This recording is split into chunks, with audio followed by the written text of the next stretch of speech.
Tutorial kali ini saya akan mencoba membahas tentang DHCP server. Ya, kita browsing dulu. Oke. Jadi apa itu DHCP server? Oke, jadi DHCP server adalah akronim dari Dynamic Host Configuration Protocol yang berfungsi untuk memudahkan penyebaran IP address ke sebuah jaringan secara merata tanpa perlu melakukan dengan manual atau menyebar IP address satu per satu. Jadi analoginya seperti ini, misalnya jika kita memiliki sebuah perangkat, misalnya smartphone, yang kita koneksikan ke jaringan internet, baik melalui kabel ataupun melalui WiFi. Jadi kalau smartphone itu berarti melalui WiFi. Jadi kita tidak perlu mengkonfigurasi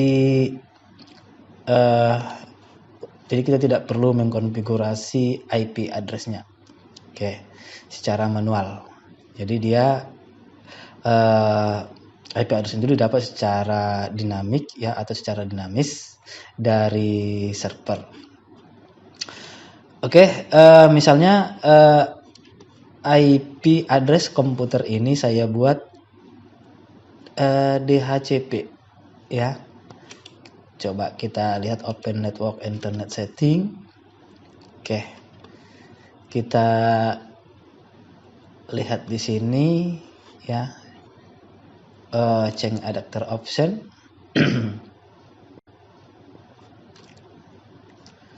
Nah, di sini Ethernetnya ini dia dibuat otomatis ya, obtain IP address automatically. Artinya IP address ya, ini ada IP address, kemudian subnet mask dan default gateway-nya diperoleh dari DHCP server.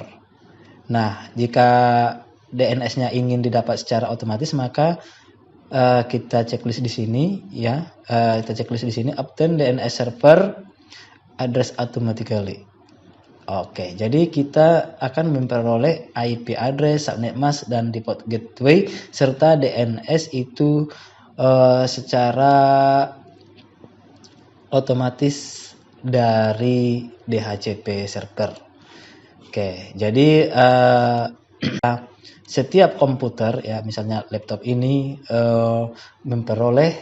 untuk memperoleh IP address dan lain-lain sebagainya, maka dia harus disetting sebagai DHCP client dan harus memiliki DHCP server. Oke.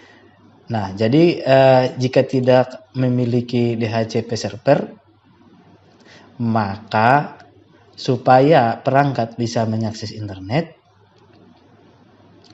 oke. Jadi jika tidak memiliki DHCP server, supaya perangkat bisa mengakses internet, maka dia harus disetting secara manual ya. Contohnya kita cek dulu berapa IP-nya.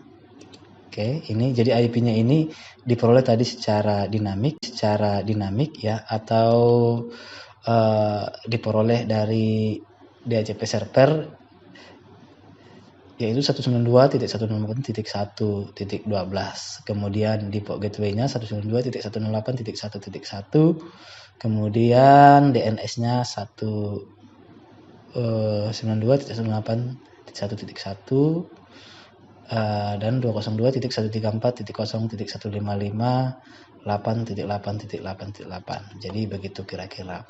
Bagaimana jika tidak ada DHCP server?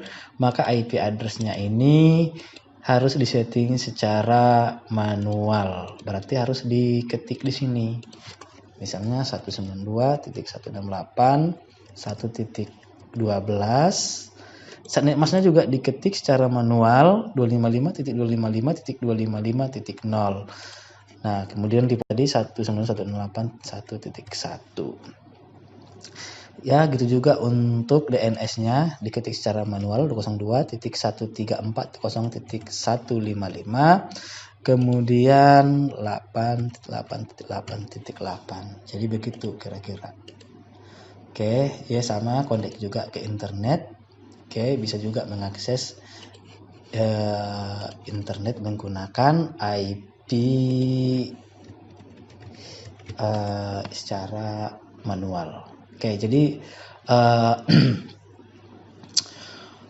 sebenarnya DHCP server ini untuk mempermudah setiap pengguna komputer atau pengguna perangkat yang terhubung ke internet untuk mendapatkan IP address tanpa perlu memasukkan atau mengkonfigurasi IP address secara manual.